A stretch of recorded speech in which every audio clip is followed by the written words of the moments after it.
Yo. What the fuck is up, fight fans? It's your man 3K the Boss, aka Mr. Two Hands Up. You already know what it is, man. And this is another episode of Reaper Gang Radio. I believe it's 14, 15, 15, 14. One of them motherfuckers. What's Reaper Gang Radio 14 or 15? If it's wrong in the motherfucking on the title, I'll fix it after the fucking show is over, man. Hope everybody is good, man. Before we get started and go into all of the bullshit that we go into, man, something's weighing real heavily on my heart. I'm sure we all know the news. The marvelous one, Mr. Marvin Hagler himself, arguably the greatest middleweight to ever live, is no longer with us, man. So, let's pay the champ his respects, man. Give him a moment of silence, man. And let's kick this shit off, man.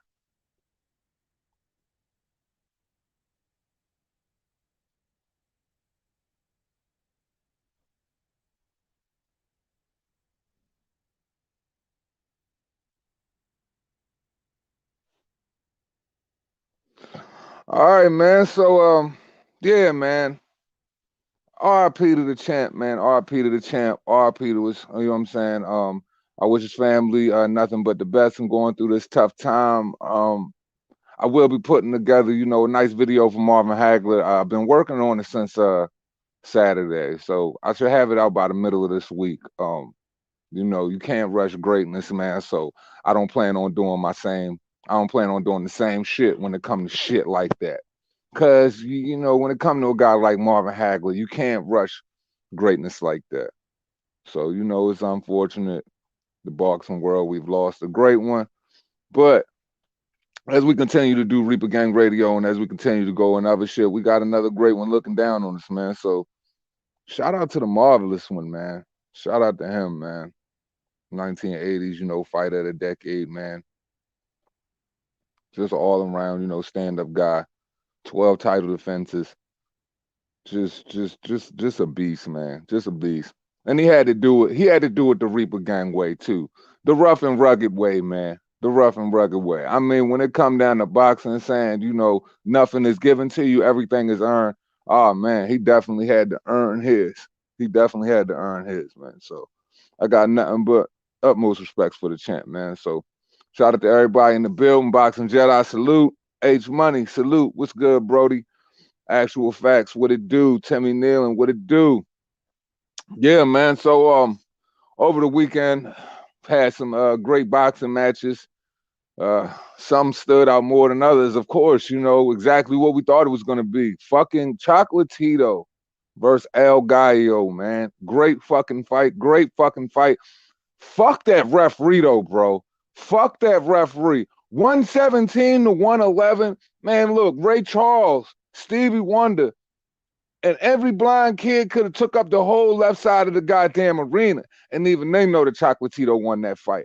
I know the Chocolatito won that fight. It's just this unfortunate chain of events. It just seems like it happens in Texas, happens in them western states when it come to the judging, man. The motherfuckers just lose their minds, man. But hey, man, everybody who was in that building and everybody who saw that fight, they already know who won that fight. And clearly Chocolatito won that fight. That fucking right hand was the middle maker, fam.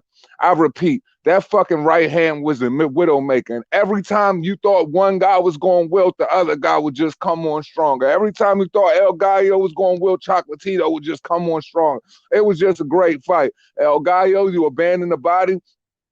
And I think that's what got you in trouble when it came to the later rounds. And one thing you just didn't get away from, brother, you just couldn't get away from that fucking right hand. And I mean, shit, he just laid it on you, bro. And at 39 years of age, man, Chocolatito should be considered right now top 5 pound for pound in the world. There should be no question about it. There should be no debate about it. It should just be an undisputed. It should just be an undisputed truth that he is definitely top 5 pound for pound. And I'm going to keep him within that realm, even though he caught that L. But like, once again, we already know, even Ray Charles could see that motherfucker won that fight, man. It is just unfortunate that these are, the causes and effects of boxing. Time and time again, you see motherfuckers go out there, bust their whole motherfucking ass and get robbed. We've seen that shit happen time and time again, and I don't think it's ever going to be a trend that stops, unfortunately. But hey, man, what can we do? You got 4 fucking crooked ass, weird ass sanctioning bodies and a whole bunch of motherfucking judges who got their own agendas with that sanctioning body, with that promotional outfit. This ass kissing this ass, this butt sucking this butt, this nigga sucking the fart out of this man's ass. When it comes to just, you know what I'm saying, just favoritism, bro. So until that changes, until we get some more clarity between, you know, the 4 sanctioning bodies, you know, you're going to continue to have this problem. And look, man, I swear to God, judges need to be vetted like a motherfucker flying in and out of flying in and overseas during fucking the COVID era. Like, you got to vet these motherfuckers, bro. Like, who the fuck? I mean, seriously, you might need a PI following these motherfuckers around for like a whole month, dog, figuring out who this motherfucker ate with lunch, dinner, and breakfast, who he shook hands with and everything, because these motherfuckers be on some bullshit. And it just seemed like when every card where a motherfucker gets robbed, it seems like the common denominator seems to be 117 to 111. What about 117 to 111 is just that great fucking number, you know what I'm saying, on the scoring cards where you just want to rob the fuck out of motherfucker. It seems like that's the type of shit that always comes into place, man. But hey, man, this is boxing. Hey, this is why we love it. This is why, you know, at the same times we hate it. And at the same time, this is why we fucking love to hate it, man. It's just a bunch of shit we got to put in our pipes and smoke. So, moving on forward, we already know what was going to happen with the David Benavidez fight. David Benavidez bodied Ronald Ellis, Speedy Rashidi brother. He called a speedy ass whipping, man. Got beat, got folded up. I mean, David did what David did. That's why it pisses me off fucking more now. Knowing now, not even just knowing now, but just knowing just the offensive prowess that this guy has. It just truly pisses me off. Knowing that you throw it away to the fucking scale. And you don't have to. You young. Shit, right now, cutting weight should be the easiest fucking thing for you to do in life. Well, cutting weight is never fucking really easy. But at the age you're at, cutting weight doesn't get easier as you get older. It gets much fucking harder. I don't care how many fucking little, I don't care what you got down pat, whatever you feel like you got going on, and thinking, hey, cutting weight's going to get easier the next time, but I'm here to promise you, no matter how much older you get, it's going to be even tougher in cutting weight. So yeah, man, I'm kind of mad he lost his fucking belt to the scale, but the fucking kid is a savage. You can't say nothing about it, man. Definitely probably one of the spookiest guys at 168 when it comes to his fucking offensive firepower. Truly that, man. Front foot dominant as shit, man. Love that guy. I fucking love that guy. So apparently, moving on, apparently Eddie Hearn has confirmed that both sides have signed their name on the dotted line, that being Anthony Joshua and that being Tyson Fury. If this is true, because I wouldn't think that a motherfucker would put something out there unless it's true, we got a motherfucking undisputed fight, ladies and gentlemen. We got a true undisputed fucking fight. We finally got one. And it's supposed to be a 2-fight deal. The only thing left that's still up in the air from what I've heard, from what I've read, is the fact that they're still trying to figure out a venue. You've got guys in the Middle East is trying to put the money up. You got America trying to put the money up. I believe it's like a total of like 9 different fucking, like anywhere between like 7 and 9 different countries, definitely 9 different fucking venues trying to hold the shit. So I mean, shit, you would think anybody that's got a fucking arena that can hold fucking 20,000 people or better really need somewhere around 90 fucking K.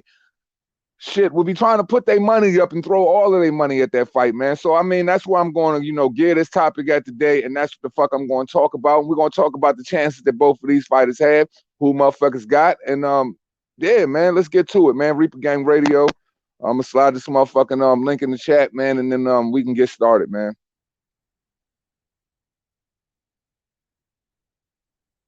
Absolutely. A warrior and a champion, man. It's like, you know, I think that, you know, a lot of the things that Marvin Hagler did, man, people kind of had a tendency to sweep underneath the rug, man, but man, I don't know, and I don't know any middleweights before and after is going to be able to say that they went on a type of undisputed run that Marvin Hagler went on. It'll never happen. Ever. And then I believe like the guy who has more defenses before him or something like that, that motherfucker had a whole like length of inactivity and shit like that. Went off to fight in the war and some more shit. So really, you could possibly, there's a lot of arguments that you could put him at number one. And then a lot of his fucking losses, you know what I'm saying, are you could argue a lot of those too. And then they came up in a time where Marvin Hagler literally had to go in everybody's fucking backyard to fight everybody that he wanted that was a top contender just to make his fucking bones. I mean, shit, you got to think of what? The first fight where he fought against fucking Willie the Worm Monroe. I mean, shit. And I believe that was, correct me if I'm wrong, that was Smoking Joe Frazier's fighter at the fucking time. Shit, they put him on a 2 weeks, a fucking 2 weeks notice. 2 weeks. 2 weeks. 2 weeks, man. Fought him in his hometown. They gave Monroe the decision. He came back. He fought him again. Beat him. Then he came back again. Fought him a third time, I believe. And what? He sparked him out in like 2 rounds or some shit like that. It's just different, man. It's different. Everything about Marvin Hagler was different. Everything about Marvin Hagler, none of that shit coincides with any of the fighters you could talk about today, what fighters do today, or what fighters are planning on becoming, because whatever you planning on becoming through the totality of your career, it will never be that. It will never be that. I hate to burst your fucking bubble. So when, a lot of these fighters talk about they look to the great ones before them, please don't look in that direction. I mean, let's let him rest peacefully. Let's do Marvin Hagler the respect of you not looking in that direction, because it's something that you'll never be. It's something that you'll never become. It's something that you'll never amount to, because you just don't have the heart to do it. I'm just saying. You got to go to fucking the Wizard of Oz and look for that heart, and that's something he just can't give you. Especially one the size of Marvelous Marvin Hagler, man. So let's just give it up to motherfucking Marvin Hagler, man. Drink champ, make some noise, man. All that good shit. Yeah, man. It's just different, bro. It's different. And then people wonder why, when we talk about boxers, when we talk about the boxing that we watching today and shit like that, I mean, really, truly, honestly, I mean, fuck. I mean, like, is it fucking competitive? Is it competitive? Is it really competitive? I mean, or did we just kind of grab all of these dudes out of fucking Cracker Jack boxes and shit like that? Because it's just a bunch of play. It's just a bunch of play, man. All right, I'm gonna slide this link in here for Jedi and shit like that. And then yeah, man, let's go. Let's go, man. And I want to say this right now, and I'm sure people have heard me say this shit a million times before, but I want to say it again. Tyson Fury is getting knocked the fuck out, man. So you could take that from objective or unobjective biases or unbiased, whatever, however you want to put it. But just know that I've always felt like this. If you are new to Reaper Gang Radio, oh no, motherfuckers, don't be shocked. I've always felt like this. Have you looked at this dude lately? I'm sorry, but I've just never been a person who believes that, boxing is one of those things that, hey, when you feel like you got a big fucking fight coming up, now it's time for me to get my big ass up off the couch, get away from the ho-hos, get away from the pubs, bars, fucking every carnival I can run across and all of their great deep fried snacks, to say, hey, man, I could just go in here and I could just whoop this dude because, oh no, this ain't no fucking Deontay Wilder. This ain't Skitty. Skitty ain't on the block no more. Skitty ain't on the block no more, Fury. So you're going to have to move a little bit different. And if you want to be a fat ass, you're going to have to tiptoe behind the scenes a little bit different. Because, oh yeah, if the boxing world was Weight Watchers, nigga, we watching all your moves. If the boxing world was Weight Watchers, we watching all your moves. And right now, it ain't looking too good. It ain't looking too good, Papa. It ain't looking too good, man. All right, let me slide this in, man. Let me slide this in here, man. Let's cook, man. Got to get past all of the formalities, introductions, and all of that bullshit, man. Hit the ground running, you know what I mean? Some Michael Johnson shit. And they're going to continue to get hyped and they're going to continue to getting hyped off bums. I said getting hyped. Yeah, that too. They're going to continue to get hyped off buns too. But yeah, man, they're going to continue to get hyped off bums because their whole career has painted nothing but a shit-stained path of bum opposition.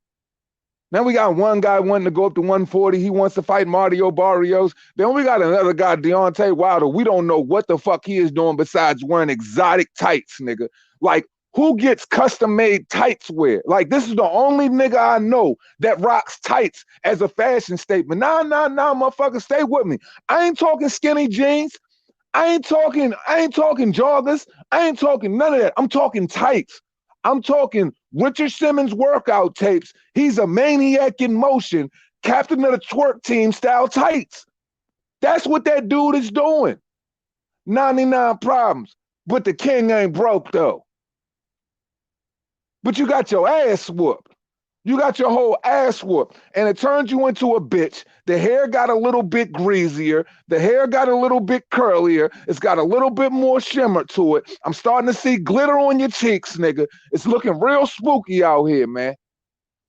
If you're a fan of Deontay Wilder in 2021, it probably makes the most sense considering you probably have a lot more diverse, sexually promiscuous, weird motherfuckers running around here, captain of the rainbow team and all of these type weird niggas running around here.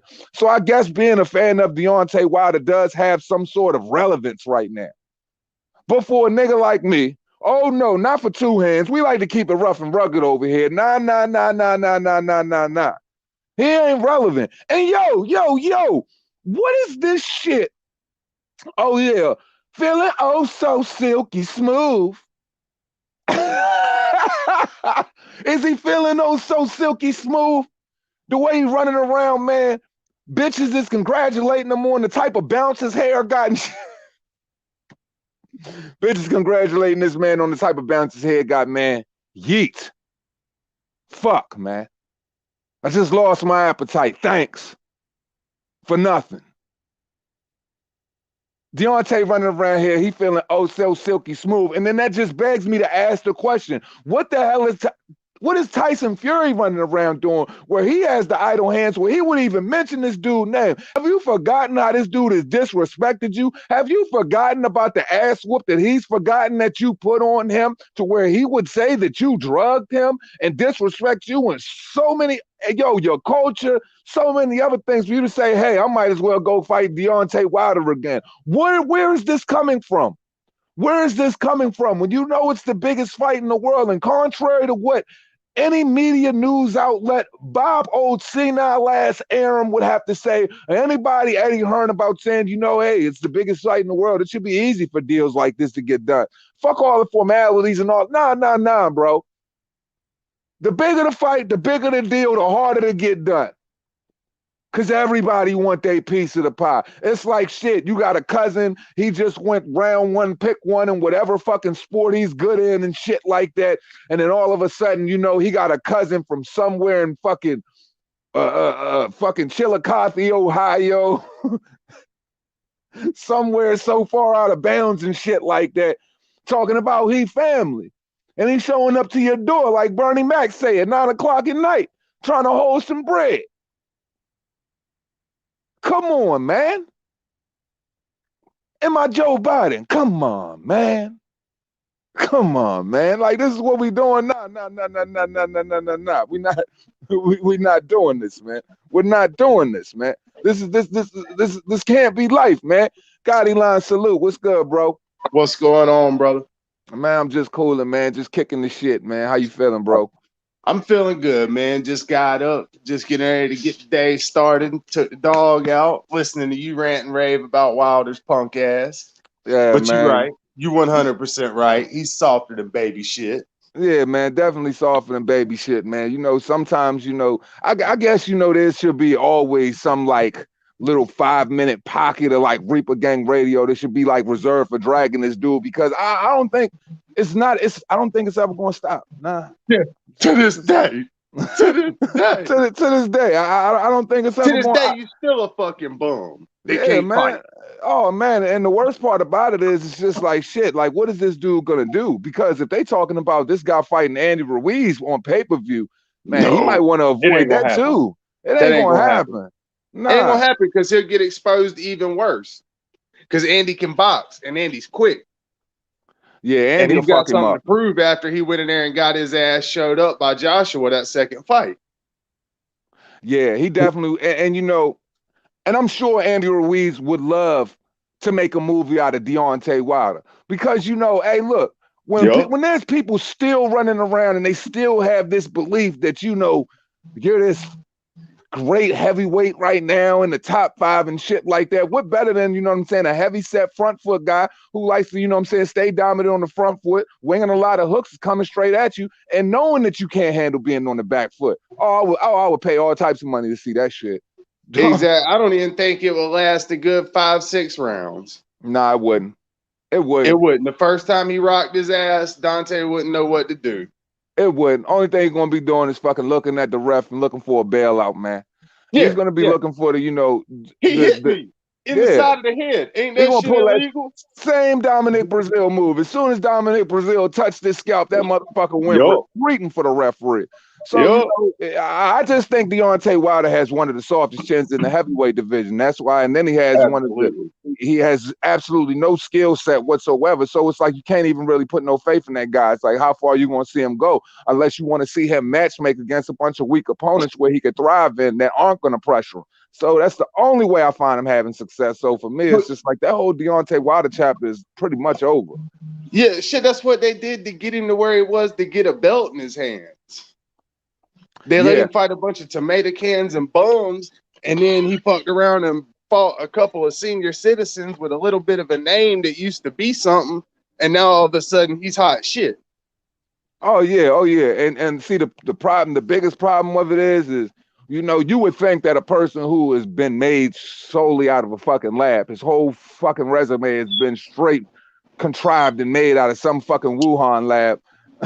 And you know, people want to run Yeah. around with this fucking shit like, you know, he's this killer. But the thing is, he egotistically, you would think that he would just chill, fall back, and recognize the fact that, you know, hey man, I know my fucking resume is pretty fucking much made up or whatever. So let me be a little bit more humble than that. Nah, But they nah, hyped nah. him up.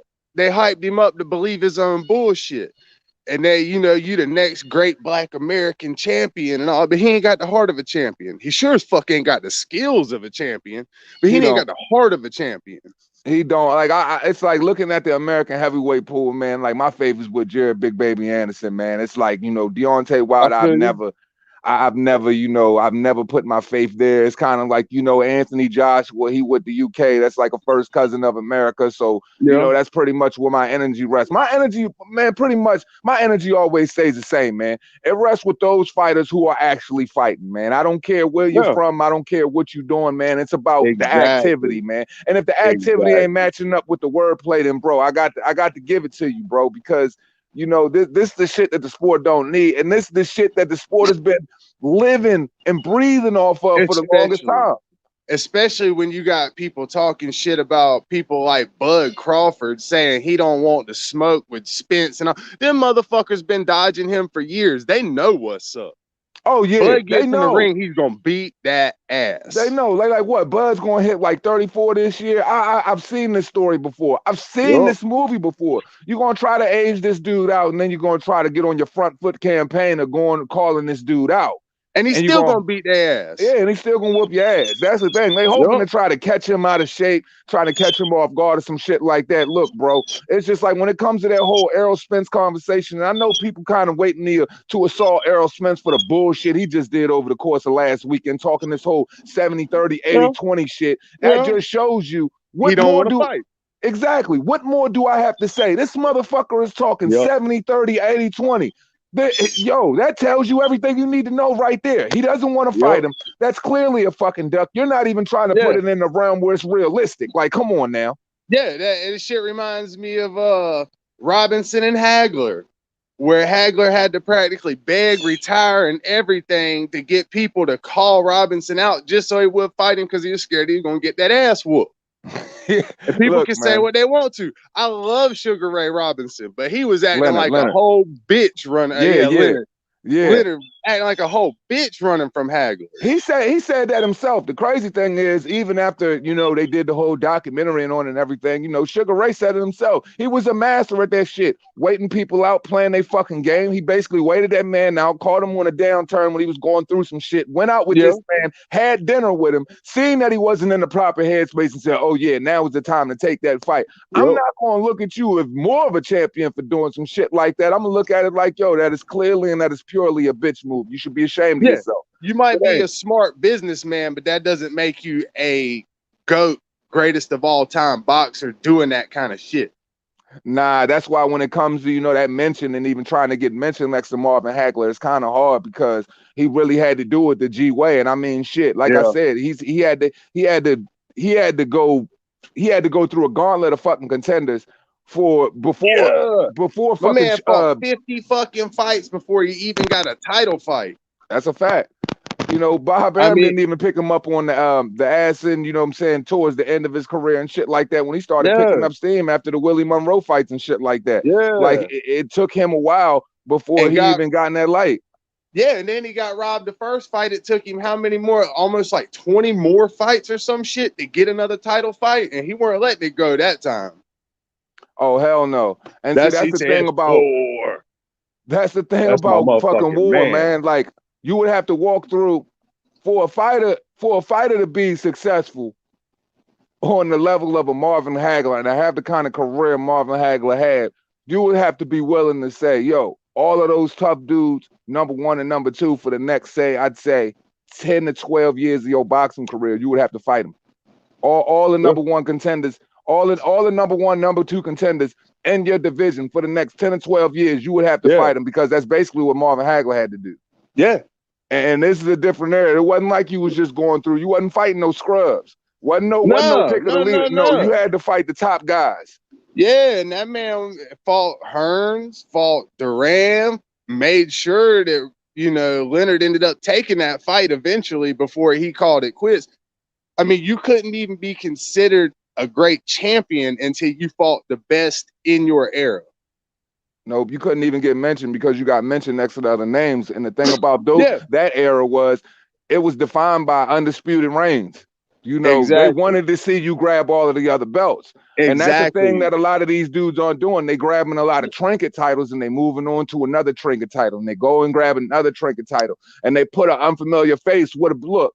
You can't just take any unfamiliar face, put it to a belt, and just call it greatness, man. Because if I looked at Tank Davis' run right now, I would just say, hey, it's a bunch of unfamiliar motherfuckers or people that just shouldn't even be in there with you, and we just giving you belts based off of that. Or guys who are popular but in divisions that they are way smaller in. So I'm just saying, like, you gotta look at it like, I don't know, man. Boxing is taking a turn. That's why I'm leaning more towards right now, unless it's a real undisputed fight, I lean more towards, okay, what are the best two competitors that we could put next to each other more so than just the belt? Because the belt don't mean shit. Right. Like, it's really getting to that point to where you got to ask yourself, would you rather see the fight you want to see or just have a belt put on the line? Because I think these belts are used to sell more fucking fights than anything. Let's make the fucking co-main and the main event a belt fight. Half the fighters that don't even have belts are more popular than the fighters that have belts. You got a 0 on your loss record, but you ain't fought no fucking body, so who cares? I'd rather see you take 3 losses in your career to the best that ever done it than to duck them and dodge them and they ain't paying me enough. Motherfucker, you don't get more than the champion, than the premier fighter, the #1 pound for pound fighter in the world right now. This shit just don't happen like that, especially when you ducking and dodging and talking that crazy shit, talking about you want 80% of a purse and it's the biggest payday you ever got to start with. Like, get the fuck out of here. It's a completely different era. It's a completely different era now. Instead of fighters just, you know, normally a contender would look to the champion like, okay, when I beat him, that fight necessarily, say fighting the champion, a contender usually wouldn't look at it like, okay, now I done hit the promised land, I'm financially set. They never looked at it like that. Just beating the champion. You were just hitting the ground running. You Yeah. were thinking more of your defenses and the bigger fights that you could Yeah. contrive afterward so you could really make your dollar. Your bottom line wasn't based Yeah. on fighting the fucking champion, because if you look at it, No. a champion to contender purse change, and they have ways of switching that shit on you. Yep. Like, if you lose, we can even still take a bigger percent from you if you're a champion. So it Yep. doesn't necessarily mean like, okay, like, yo, you beating the champion is going to get you there, because you're going to have a significantly smaller purse than the challenger, than the champion, unless you already have that name. Like, Yeah. look, these Or bottom unless you lines already on got a these couple belts of ain't belts shit. and you unifying or something like that. But yeah, you're 100% right about that. And these boys got that whole mentality fucked up. And you know, it's because of Bob and them boys in their ear telling them they something that they ain't. And we know they ain't, but it's their job to make them feel like they are. But go out there and show us that. Make it worth us paying that money to go see them fight somebody, because they've been fighting a bunch of fucking nobodies. It's like if I lined up 100 fucking boxing fans right now and I asked them straight up, I'm like, what the fuck would you fucking rather see? A fucking title fight? Or would you rather see a fucking what I call now a modern day fucking fantasy fight? I don't give a fucking look, man, let's be serious. If Jermell Charlo was to unified titles with Brian Castano tomorrow, nobody, like, really, who all is giving a fuck here? Not Not me. too many people gonna give a fuck. But Not me. even if you take we away, like boxing. Like, we're into absolutely, boxing. Your and if you average take fan away a don't even know who couple the fuck a belts, Charlo is. take away a couple belts from fuck it. Put on Caleb Plant versus fucking David Benavidez right now. I guarantee motherfuckers would rather watch that than watch Brian Castano versus fucking Jermell Charlo. And those Yep. got undisputed titles on it. It's because of Yeah. the matchup, bro. The matchup, Yeah. like, realistically, 100%. outside of Jose Ramirez and Josh Taylor and Tyson Fury and Anthony Joshua, really, why should I care about belts? Why should I care about undisputed runs right now? I mean, look, Deontay Wilder had a belt for how long? And he still didn't become no great boxer. He still wasn't no great draw. Belts don't mean shit now. That just tells you who the number one fighter in your division is. And half the time, it don't even fucking mean that no more. It truly doesn't. And if I would look at anything and I would look at that whole business model, I figured I would have hoped that whole business model got ripped to fucking shreds, because you just saw how you sat and you fucking played around with this dude. You knew he didn't have the skill. You knew he didn't possess all of the things you needed to really say, hey, we could take a run and we can make it real with this guy. Yeah. You should have went and jumped and took the money. That's not the time that you don't take the money. This motherfucker's already 33 years old. What payday are you waiting for? The biggest cash cow that you possibly get a hold of is right there. Yeah, and you done ran through all the cans and all the cab drivers you can find, so you better get your payday before you get yourself knocked the fuck out and embarrassed by that big pillow-fisted white boy you said couldn't fight. Motherfucking right, because look, man, this motherfucker Deontay Wilder done recycled so many fucking cans of opponents in his fucking backyard. Yes. That motherfucker don't have to work another day for the rest of his fucking life. He just turning them recycled fucking cans, getting paid for that shit. All of them fucking bumps he got compiled on his record. It's a damn fucking shame. Now when you get to the point, and it honestly, because like there's so many casual fans in boxing right now, just for the simple fact that boxing has lost its boxing lost its touch for quite some time. That when, you know, you got a guy like Tyson Fury and you got a guy like Anthony Joshua, okay, you know, Tyson Fury, you can't really speak on him in the realm of Anthony Joshua as far as competition right now, but he has that one valid win when Vlad was Vlad. You know what I mean? Yeah. He's got that Vlad win. He does still have a Chisora up underneath his belt. You know, he's got a couple of wins. Yeah, he did take that belt from somebody who had it for the longest. Right. And nobody else could get it. So you got to give him the credit. You got to give him his credit for it, you know. But, you know, Anthony Joshua, he's fought a stable of consistently tough top 10 individuals. So it's just like, when you look at everything, the wave of just the heavyweights that just happened to come along from, I'd say, 2018 and now, it just started to change everything a little bit where the money is really there. But I mean, shit, do away with everything that just happened with Deontay Wilder. Look at everything for what it is now. Motherfuckers should never try that shit again. Fuck all of that trying to motherfucking squeeze motherfucking every bit of juice out of this clown that you can and just try to milk him. I'm sure they've lost hundreds of millions of dollars behind this dude. But at the same time, shit, try to recoup something back. And the best way they could have did that was with Anthony Joshua, and you let that get away. So I would have to say, how smart are the business-minded people around you to let $120 million slip up out of your retarded ass hands? I mean, I think that all came down into they wanted to keep that control over him, and they didn't want him to get somewhere else where he could get somebody else in his ear and tell him straight up, like, you are a fucking bum. You cannot box, and you got a glass chin. You better get that bread while you can, because you got a few more fights, and when you get in that top contender run, you're done.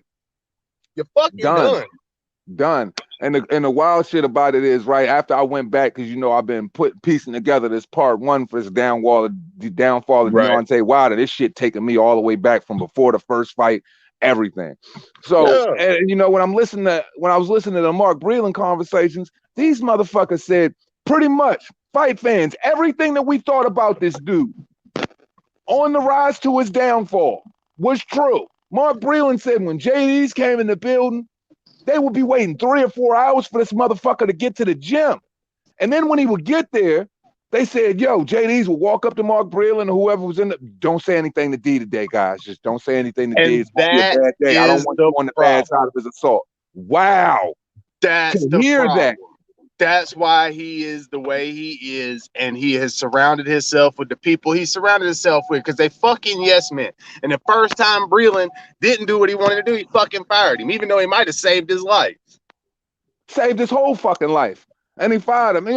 The crazy thing is Deontay Wilder poured so much fucking money into his daughter to help her with all of her, with her disabilities. Motherfucker, do you want your wife fucking pouring yogurt in your mouth and pouring your whole fucking fortune on them, helping you with your disabilities now? Like, come on, dude, you got a whole family. Like, how stupid can you be, man? It's just like some shit, bro. It's just like, I really don't want to believe you're that stupid, because it goes from stupid to just you being just completely retarded at that point.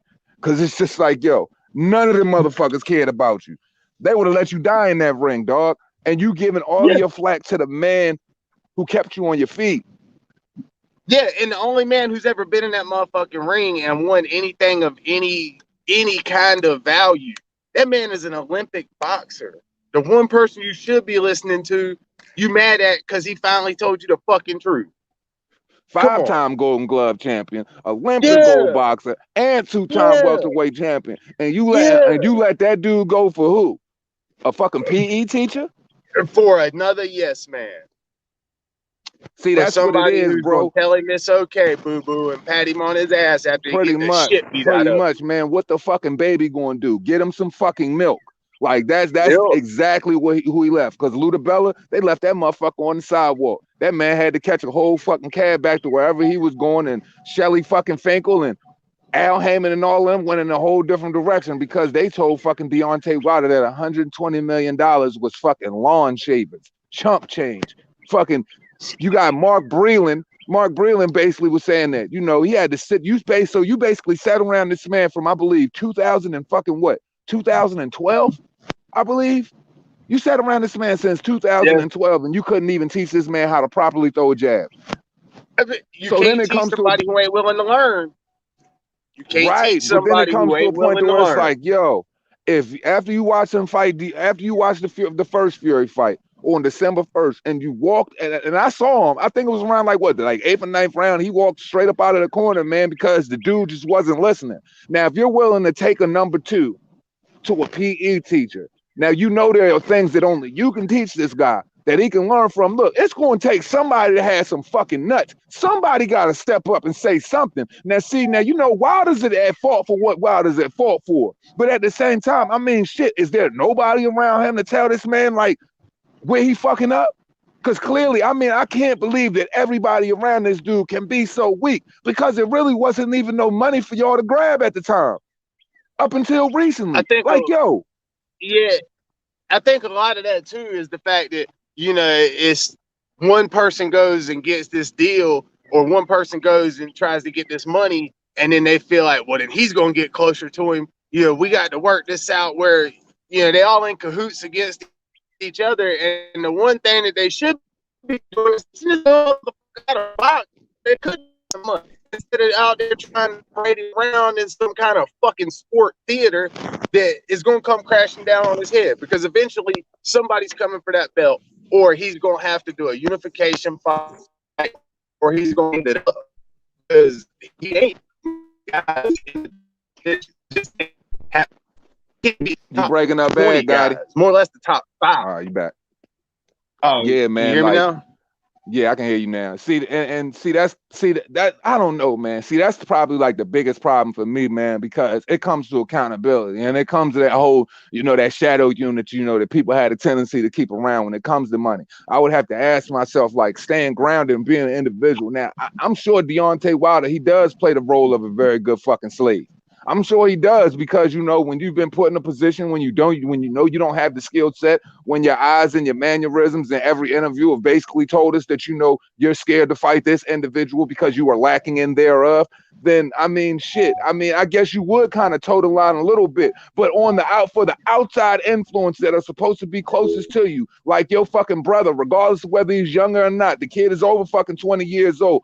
Somebody has got to be looking at these dudes like, yo, you got some goofy motherfuckers around you, bro. Look at the first time we fell. Look at the position you in right now. The shit just getting goofier. And my thing is like, yo, who is just letting you go on this fucking tirade with all these fucking excuses, man? Like just the excuses on top of the loss is like the same people that's trying to get that money out of him. The same people that's trying to ride him to the end. Man, I hope that 10. Now I know Shelly getting a good chunk. I know Al getting a good chunk, but all of them other little cronies around him, I hope that 10% is worth y'all motherfuckers carrying this nigga dirty ass briefs everywhere, man. From gym to motherfucking from gym to fucking washroom. Cause yo, I couldn't all the bullshit that comes with him, the excuses and everything else. Like, it just makes boxing look bad. You look around him, you look at the guys too, you could tell near one of them motherfuckers got hard either, because they all sit around and they just stuck and they just don't say shit. One of them carrying the belt, the other one looking at the fucking floor, and fucking Shelly Finkel, he's staring somewhere off in fucking space without a fucking clue, just waiting for this man to say something that he's got to fucking save him from. Like, that's a horrible fucking team, man. That's a horrible team. And premier boxing champions and any fucking aspiring fighters that's planning on going over there, just know that you're going to have one of them too. Because in Errol Spence corner, he got a Derrick James. And fucking Tank Davis corner, he got a Leonard Ellerbe, and he got a fucking Floyd Mayweather. They all got one. They all got one. Shit. Even Caleb Plant, no disrespect to him and his union or whatever, but shit. He even married the girl from Fox. So she an agent low-key. Like all of these dudes. You know it. It's like, shit, you might be able to get me some of them money fights, because she can get up there and dog out my opponents and make me look like I'm, the best thing that ever happened to box. Right. And the closer I paid attention to his career, I look in the corner, who you see standing there, Jordan Hardy from Fox. Like almost like this is almost like it's his publicist and shit. Like, they all controlled, man. They all agents of whatever that fucking that PBC's fucking, that PBC duckery and that whole agent, they just a bunch of agents of chaos, man. And it's creating the chaos, it all falls on the shoulders of fucking real hardcore boxing fans. Now, and in my honest opinion, man, at one point, Aram and fucking what's his name, Eddie Hearn, like, Eddie's doing all right, but Bob and my other man over there, they fucking boxing up. Like, they got $4 more than God. And these motherfuckers are scared for their champions to go out there and fight somebody who ain't under their contract, because they're scared they're going to lose a percentage of some fucking payday. But now look at where they're at.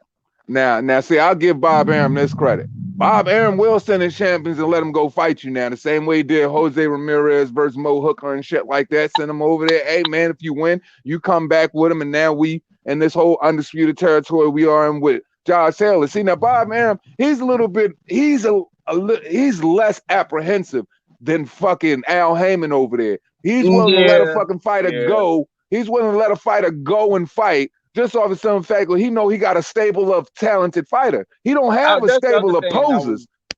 I was gonna say, I think a lot of it with Bob is he knows that even if that belt disappears, that he's got such a big name and such pull in boxing that, like you said, his stable will get that belt back, and then it just make a bigger fight and a better story. I don't know. I don't Yeah, know who the fuck Dante got taking care of his business if it's one of them boys in his corner. But damn it, me and you could do better than that. oh, of course. Anytime your so-called boss just stays in the background, you never see his face. He never takes an interview or anything of that nature. Yeah, that's a red flag for me. Yeah, Because because when he I don't look want no around question. of what a promoter's supposed, I don't care, promoter, It, management, all of these motherfuckers talk. This dude don't say one word. He literally sits in the back somewhere like he's this made up fictional character, like he's fucking Kaiser Sose from The Usual Suspects, some shit like that. And motherfucking Sam Watson is is the real Al Heyman and shit. Right? That's the yeah, way it's almost like that's how they run their fucking business, man. And for me, if I'm coming underneath that, I don't know if I want to deal with all of that, because all of your excuses are going to have to be Kaiser Sose's excuses. You know, the guy that nobody ever sees. We don't even know if this motherfucker is real outside of the couple fights we've seen at Floyd's or sitting in the fucking back in the back fucking locker room. We don't really know how real this guy is. So then it's going to lead to, well, look, all of our frustrations when it comes to you, Tank Davis, or when it comes to you, Caleb Plant, or when it comes to you, any one of you PBC fighters, is it's gonna have to be you, because we can't blame Al. We don't never see him. We can't blame Sam. He's the king of the fucking ring walks. So what are you doing that's separating from you keeping in the ring? Because when it came to guys like, who is it? Amir Khan, or it came to guys like fucking even Julio Cesar Chavez Jr. Now, mind you, these aren't two of the, the prime, like, greatest gorillas that boxing ever had to offer at that time. But when it came to that Canelo money, them motherfuckers stepped around, talked to who they needed to talk to, and they made the people make that fight happen. So when I see other instances where there are several other PBC fighters, if they want the fight, they can go make it happen, then I got to put all of my frustrations on you, because I don't ever see Kaiser Sose over there. Yeah. He knows to stay out of the limelight because he's going to get the hard questions, and the questions that they don't have answers to, the questions that they should have answers to. It's just like that. If you go into a fight, even if you say you're the champion, number one contender, before you even step in that fucking ring, your team at least should know who your next fight is going to be. Because when you lose, you need to explain to me why the fuck I should want to watch you fight again against some guy who ain't got a belt.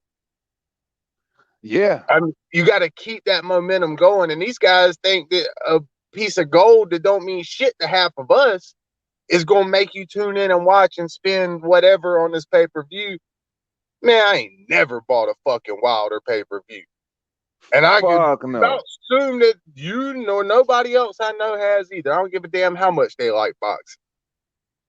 Man, nobody is going out on a limb to spend their money on fucking Wilder. I don't even care who's on the other side of him, unless he's one of those opposing figures you will want to see him get clubbed by. It's like, yo, nobody is going to spend their money on Deontay Wilder because it's the fiasco and all of the bullshit that comes after. It's probably going to be greater than a boxing match. Hence the water. Hence fucking all of the shit that's going on with Mark Breland, the Power Ranger suit. All of the shit that's just surrounding it. It's just like, yo, this guy's one big mountain of excuses. And you're right.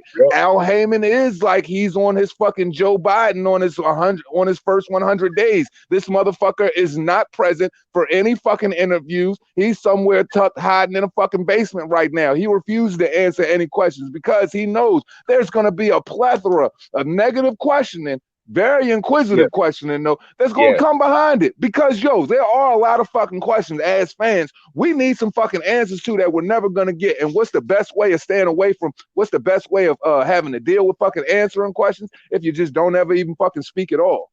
And just let people's fucking mind go crazy. Because look at the fan base surrounded by the PBC right now, and how they fan base will go to bat for them and keep them outside of the ring just as much as they talk up for these guys. Just behind, the powers that be standing behind them are not willing to speak. Right. That's why I fuck with Eddie Hearn, because of his transparency, man. This dude makes himself available for any and all questions. I mean, even to the littlest channel. Shit, that motherfucker will get badgered by barbershop conversations and still answers all the questions. So when it But comes down to business, I'm leaning more towards a guy like that. yeah, because even if you don't like Eddie, and Eddie's a very likable guy. Oh yeah, Even if you don't like him, you respect him. gotta respect it. Because he ain't gonna shoot it to you no other way but straight, and he don't give a fuck. Because he got money, he's got boxers, he's got an established promotion, he's got everything. He's got Anthony Joshua, like he's got the golden ticket in the heavyweight division.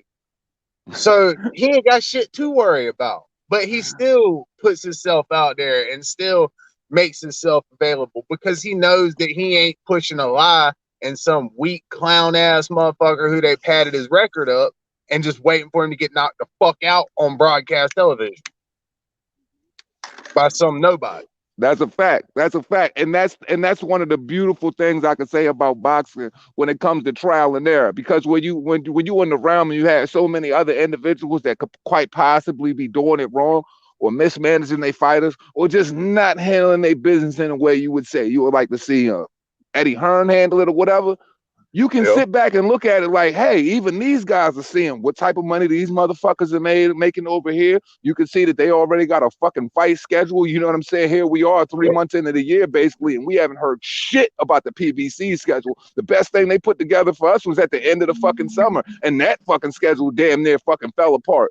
So when you look at everything, you look at the money, you look at the consistent activity, you look at the promotional outfit, you look at everything that's surrounding Matchroom and the Zone, it kind of makes you understand, like when you're sitting on, like when you're in the shoes of a Teofimo Lopez, how all of the shit that he's going through with Top Rank and Triller and shit right now, that he's just like, yeah, I'm really leaning towards doing business with Eddie Hearn. If he comes out on the more positive end of, you know, the litigation aspects, he's already talking about going over to the Zone. So, you know, like, hey, good shit comes out of trial and error. So, hey, boxing world, keep fucking up because it seems like the DAZN has enough money to throw around for everybody.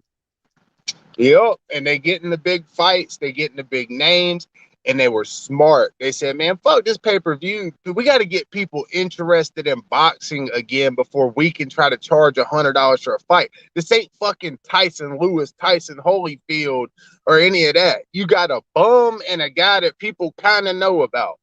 Man, and most people don't even know who the fuck Anthony Joshua is unless they watch ESPN or they're into boxing. Man, ain't that the truth? See, the problem is, you know, in Ludabella, I even put that fucking snippet in the video I did a while ago. He was saying, it's like, yo, when you go and you watch these fucking fights, you're watching a guy who's supposed to be a credible mention against another guy that you know he's gonna beat. How many people are going into Vegas, pulling their money out their pocket, actually looking at a fucking fight and actually like, hey, this is 50-50. Hey, I actually have a chance of making a solid return back on this money. Not just fucking like lightning striking in the same fucking place twice and hoping this dude gets fucking knocked out. It just doesn't happen like that in the boxing world anymore. That's why I said they need to pull back from that pay-per-view model. And if they go and use it, that's why I said boxing should just go ahead and just take a L or most of their events for the fucking year, put it on fucking national television a lot more, and just keep with that trend that, you know, Top Rank was using with the Tuesday and Thursday fucking fight shit like that. Yes. Keep with that same trend and just put on your best premium fights every fucking Saturday. Keep that shit going all year. And then when you pull away from them, watch them withdraw like a fucking a fiend for some cocaine. Like I'm telling you. But you got to drop the number. You can't expect people to pay $100 for some shit where it's just like, so I'm basically going to stay up until fucking 11, 12 o'clock at night to see what? This guy get knocked out? If you're lucky, you're talking about 1, 2 o'clock in the morning before that damn fight even comes on half the time, especially over here on the East Coast. Yeah, the prices aren't realistic, bro. Because when I look at a pay-per-view fight, and I'm looking at other things that are a necessity or that aren't of necessity, I'm like, shit, I'm probably going to get more of a feel going and buying a better feel going and buying these Nikes than sitting here for fucking watching these 12 rounds of bullshit. So, you know, I understand it. And I think that, you know, I think that some individuals, I think that Eddie Hearn with the DAZN move, that's what he was kind of doing with his flexibility with the $19.99 a month, because $19.99 a month paying for a consistent month's worth of good ass fights compared to paying $90 per fucking shot. It makes no fucking sense of the climate boxing is in right now. Look at it like this: $20 a month, $120 a year. How many people on your average household are buying 2 pay-per-view fights a year? I doubt that there are many, if any. So if you think about it, it's fucking genius. He's got you paying $120 a year. You can watch as many fights as you want, but I guarantee his numbers are way better than any pay-per-view fights we've had going on in the past. I'll give 5 fucking years, except for maybe 1 or 2, if they're lucky. Oh, hands down. And that's why you got to see this whole fucking social media campaign and this whole fucking news media fucking campaign of people constantly trying to assault his business model that the Zone were doing for the $19 a month, because pay-per-view knew that it was going to take a drastic hit and it was going to have to make a major turn. Now, they didn't want to fucking have to seem like based off of, the innovative, business techniques that Eddie Hearn and, John Skipper and all of them put together with the Zone.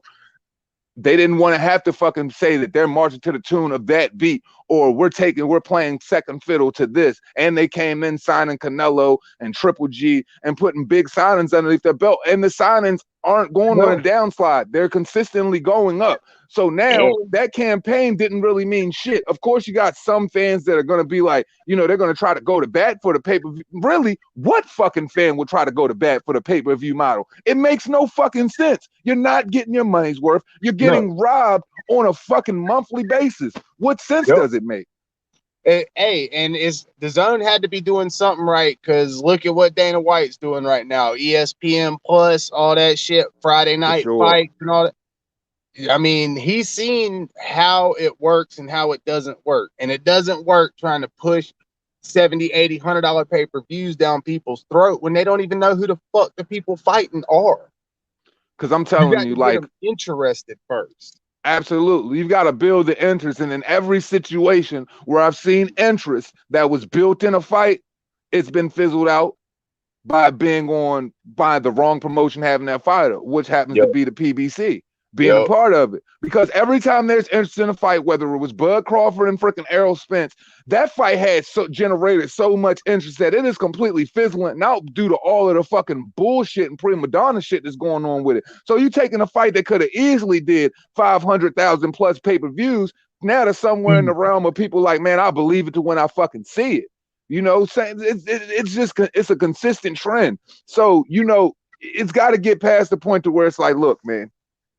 You're constantly trying to impede progress because you're trying to block another network, not trying to make another network seem as though they're coming on strong. But look, they're already here and they got the money backing it. You guys have been consistently giving money, whether it was from Spike or whether it was from Fox, and people aren't seeing the shifts in Fox where you've got their execs even stepping in and stepping on the toes of the way PBC are doing it. To where it's just like, you guys have consistently fucked up about $1 billion worth of money. It's like, how much belief can we have in your business model? Clearly the pay-per-view shit doesn't work. Clearly us putting you on Fox and you not even taking advantage on being on broadcasted fucking cable on millions of households around the fucking world. You give us shit like Caleb Plant versus Caleb Truax. Who's going to have a lot of belief in that shit? You're right. And you just said it. I just thought about that. Why?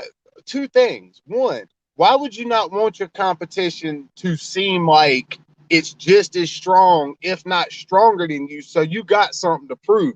So when you beat that other, promotion or whatever, that's bragging rights. If I talk down about the person I'm about to whoop their ass, it don't make me look better. It makes me look like I should have been doing that from the beginning. And if I lose, it's a lose-lose situation that way. But the other thing, they need to start putting fights on network television again. NBC, ABC, fucking ESPN, whatever. Just get people back interested in fighting and interested in the people that are fighting.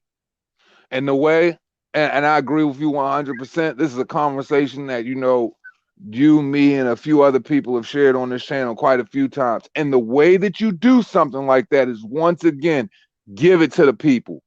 Give Yep. it to them. Let them have it. Let that shit get saturated in their homes or in their fucking Yep. boxes, man. Let that shit get saturated in all of the fucking homes around the world Yep. and get people back familiar with seeing hands get exchanged from the first round to the 12th, man. And I'm telling Yep. you, somewhere within that year span, you're gonna see a bunch of fucking memorable fights.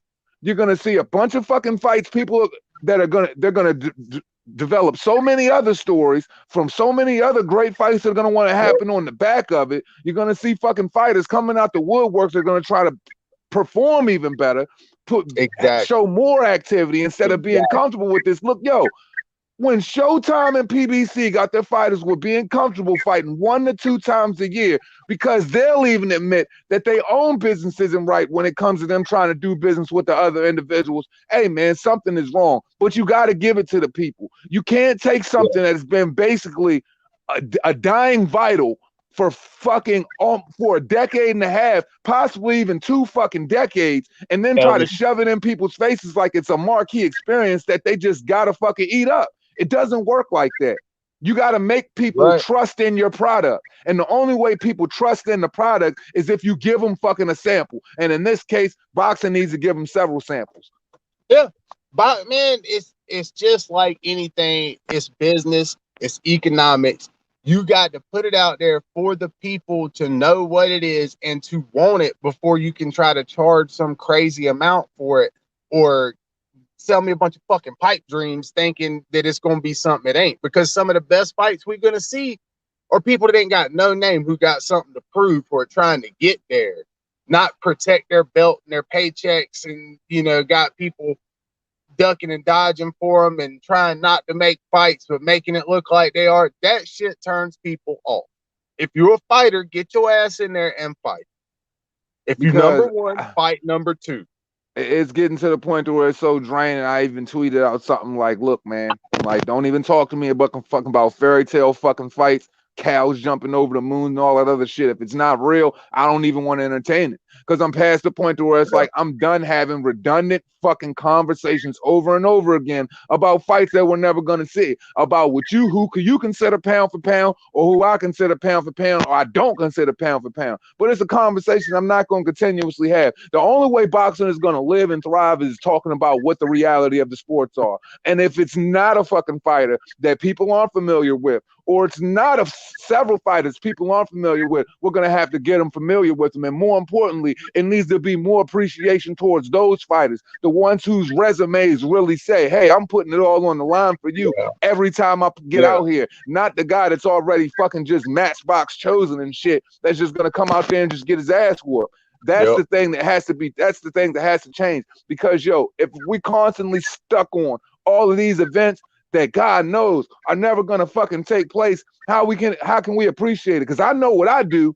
If it's a fight I don't like or some bullshit that's not supposed to be happening, oh, I'm gonna shit all the way on it. And I'm gonna talk about how do we get here, why are we here, and what does it need to be done to be changed. But if it's a fight that really Right. needs to be exalted and put up there, oh, I'm gonna talk all the shit in the world. I'm gonna drop videos for it. But if it's some bullshit, best believe that motherfucker is going up on the age of spin, because I don't have any time for it anymore. Like, yo, the fans can even be so draining when it comes to boxing, because it's like, yo, what are we doing here? We got a whole fucking month of fucking great fights coming up. I believe we got fucking Virgil Ortiz versus fucking Mighty Mo Hooker coming up. We got fucking Right. Dillian White versus Alexander Povetkin coming up. I'm leaving out another fucking strong fight. We got Billy Joe Saunders versus Canelo coming up. There's several Woo, fucking fights that's gonna coming be up. a good And one. we got Arthur Beterbiev versus Diniz this weekend. Like, there are several fucking fights that are coming up that could be talked about, that have a lot of steam, that to where these other motherfuckers shouldn't even be a point of the conversation. Because look, if you ain't doing shit, you shouldn't be getting rewarded through viewership, through people putting Right. in editorial hours, through you not doing shit. And I Right. refuse to continue doing that. That's just not, it's not going to be conducive to the fucking sport, man. We got to praise what's really going on in the sport. Yeah. I mean, even, look at Triple G. He lost the fight to Canelo, all that. He didn't lose fans. He gained more interest. He gained more money. He got nothing but good things happen from taking that fight, losing or not. Nothing but good Absolutely. things happen because it showed that neither one of them are scared to get in there with anybody even if they think they can beat him or not, they're gonna go in there and put on their best show, and that's why Canelo Alvarez has just blown the fuck up. He went from nobody to the premier name in boxing in a couple years. And that all goes with just going out there and be willing to make all the right fights and using the machine push you have behind you for all of the right reasons. Now, see, it's as simple as this. You want to know the keys to all of the fucking gold at the end of at the leprechaun's fucking rainbow? Just fight who the people want to see you fight. Because when the people pick you, you with the people forever, bro. Unless you break the people's trust. And it's hard to do. I'm speaking on American soil. It's hard to break an American trust because we love a comeback story. We love when you're up. We're intrigued when you're fucking down. And we root 10 times harder when you're all the way back the fuck up. So it ain't no different from any other fighter in any aspect of the world for us. So when it comes to shit like that, it's just like, yo, go out there and fight the right fights. Get in a ring with all the right people and watch us back you. And when you got the backing, you got it forever, man. And I guess that's where we're going to end it off today, man. Yeah, like, look, Lomachenko, that's a perfect example. He lost to Lopez, but weren't nobody mad because he was like, I don't care. I'm going to fight whoever you think is the best. I'm going to go in there and prove that I'm the best. He lost, but ain't nobody mad at him.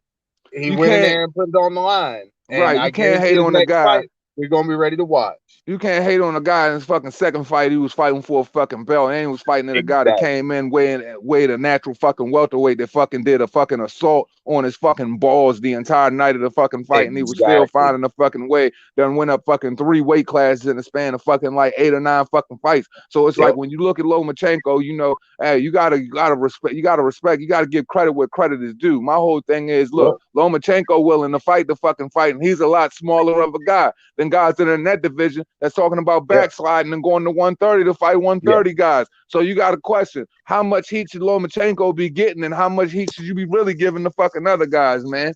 That's just what it boils down to, man. So look, man, guess we're going to end this shit off, man. You got anything you want to say to the people before we get up out of here? I mean, hey, just if you want to see good fights, then you got to push for good fights. You can't just take whatever they throw in your way, and your money is going to determine whether or not those people keep getting pushed. So if you want to see something happen, you got to put your money where your mouth is. That's a fact. That's a fact, man. Gotti Line, I appreciate you coming through, homie. It's a great conversation. Shit, the conversation was so good, it completely fucking warped the whole fucking title of what the show was going to be. But yeah, man, 100%, man. When I put that fucking clip at the end of The Age of Spin with Errol Spence, when I said when Terrence Crawford was saying, yo, you media guys have to demand it. You fans have to demand it. And when y'all say that y'all don't want anything else, that's when you'll get the fights that you want. So at the end of the day, what we want, we must demand. The shit that is bullshit, we cannot pay attention to. Man, we got to give motherfuckers the roses that are doing the right shit, man. So that's all I got for you guys today on Reaper Gang Radio. Hey, as we always say at the end of this shit, it costs you nothing to pay a nigga no mind. Man, Gotti Line, I appreciate you coming through. Everybody in the chat, man, respect. Glad to have y'all. Everybody have a great one. Peace. Salute.